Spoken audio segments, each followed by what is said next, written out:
Pre quarter മത്സരങ്ങൾ കഴിഞ്ഞപ്പോഴുള്ള ചില കണക്കുകൾ വളരെ പെട്ടെന്ന് നമുക്ക് നോക്കാം. എന്താണ് അത്തരം കണക്കുകൾ നമ്മളോട് സൂചിപ്പിക്കുന്നത്, നമുക്ക് തരുന്ന സൂചനകൾ എന്താണെന്ന് നോക്കാം. ആദ്യ കാർഡ് വന്നു കഴിഞ്ഞു.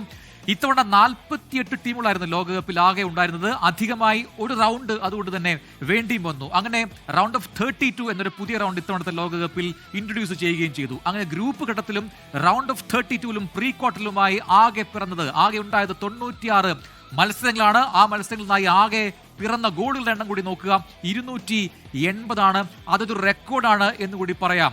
എന്നാൽ ഏറ്റവും കൂടുതൽ ഗോളുകൾ പിറന്ന ലോകകപ്പ് ഇനി ഏതാണെന്ന് ചോദിച്ചു കഴിഞ്ഞാൽ അത് 280 ഗോളുകൾ പിറന്ന ഈ ലോകകപ്പാണ് എന്ന് പറയേണ്ടി വരും. മറികടന്നത് ഖത്തർ ലോകകപ്പിൽ, കഴിഞ്ഞ ലോകകപ്പിൽ 172 ഗോളുകൾ എന്ന ആ പഴയ കണക്കാണ്. ഇനി അടുത്ത കണക്കിലേക്ക് കൂടി പോവാം. ഏറ്റവും കൂടുതൽ ഗോളടിച്ച ടീം ഏതാണ്? പെട്ടെന്ന് പറയാം. അതാ വന്നു കഴിഞ്ഞു. ഫ്രാൻസ് ആണ് ഏറ്റവും കൂടുതൽ ഗോളടിച്ച ആ ടീം. 14 ഗോളാണ് 5 മത്സരങ്ങളിൽ നിന്നായി ഫ്രാൻസ് നേടിയത്. ഏറ്റവും കുറവ് ഗോൾ വഴങ്ങിയത് എന്റെ പേഴ്സണൽ ഫേവറേറ്റ് ആണ്, സ്പെയിൻ ആണ്. ഒറ്റ ഗോൾ പോലും വഴങ്ങിയിട്ടില്ല ഈ വേൾഡ് കപ്പിൽ എന്നുള്ളത് എടുത്തു പറയണം.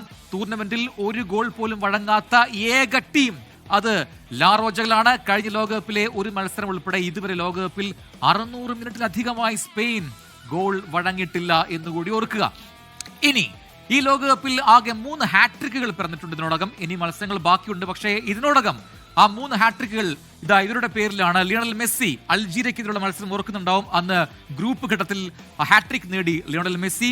ജൊനാഥൻ ഡേവിഡ് ഖത്തറിനെതിരെയായിരുന്നു ഡേവിഡിന്റെ ഹാട്രിക് നേട്ടം. ലോകകപ്പിൽ ഹാട്രിക് നേടുന്ന ആദ്യ കനേഡിയക്കാരൻ എന്നൊരു ഖ്യാതി കൂടി അതോടുകൂടി തന്നെ ഡേവിഡിന് വരികയും ചെയ്തു.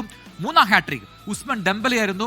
അത് നോർവേക്കെതിരെയുള്ള മത്സരത്തിലാണ് ഈ ഹാട്രിക് നേട്ടം ഉണ്ടായത്. അങ്ങനെ 3 പേർ ഹാട്രിക്കുമായി കളം നിറയുന്നുണ്ട് എന്നുകൂടി ഓർക്കുക. ഇനി ഗോൾഡൻ ബൂട്ട് റേസ്, ഏറ്റവും കൂടുതൽ ഗോളുകൾ നേടുന്ന താരം. ആ റേസിൽ ഇഞ്ചോടിഞ്ച് പോരെ ഇപ്പോഴും കണത്ത് വരുന്നു. അതിലേറ്റവും മുൻനിരയിൽ മറ്റാരുമല്ല, സാക്ഷാൽ ലയണൽ മെസ്സി തന്നെയാണ്. 8 ഗോൾ 1 അസിസ്റ്റുമായി ആ നിരയിൽ മുന്നിലുണ്ട് ലിയോണൽ മെസ്സി. മറ്റൊന്ന് കിലിയൻ എംബാപ്പയാണ്. Goal 7, assist 2. തൊട്ട് പിന്നിൽ ആരൊക്കെയാണ്? കാർഡുകൾ വന്നു കഴിഞ്ഞു. എർലിംഗ് ഹാലൻഡ് ഉണ്ട്, ഗോൾ 7, അസിസ്റ്റ് പക്ഷേ ഇല്ല, 0 ആണ്. ഇനി ഏറ്റവും ഒടുവിൽ ഹാരി കെയ്ൻ 6 ഗോൾ നേട്ടം, അസിസ്റ്റ് 1. ഇതാണ് ഗോൾഡൻ ബൂട്ട് റേസിനുള്ള ആദ്യ പട്ടികയിൽ ഇടം പിടിച്ച താരങ്ങൾ എന്നുകൂടി പറയാം. ഇത്തവണ ആദ്യമായി താരങ്ങൾക്കായി ഒരു ഫിഫ പവർ റാങ്കിംഗ് ഏർപ്പെടുത്തിയിട്ടുണ്ട്. ആ പവർ റാങ്കിംഗ് എന്തിനൊക്കെ അടിസ്ഥാനപ്പെടുത്തിയാണെന്ന് കൂടി നോക്കാം.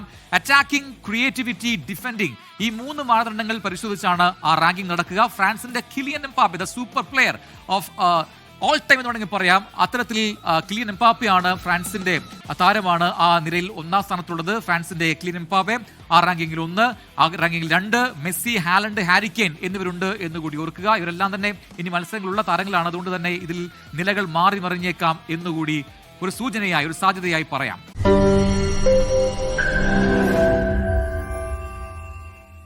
ലോകത്തെവിടെയായാലും ഏത് സമയത്തും 24 വാർത്തകളും ഓഗ്മെന്റഡ് റിയാലിറ്റി പാക്കേജുകളും എക്സ്പ്ലെയിനറുകളും വിശദമായി കാണാൻ ഞങ്ങളുടെ യൂട്യൂബ് ചാനൽ നിങ്ങൾക്ക് സബ്സ്ക്രൈബ് ചെയ്യാം.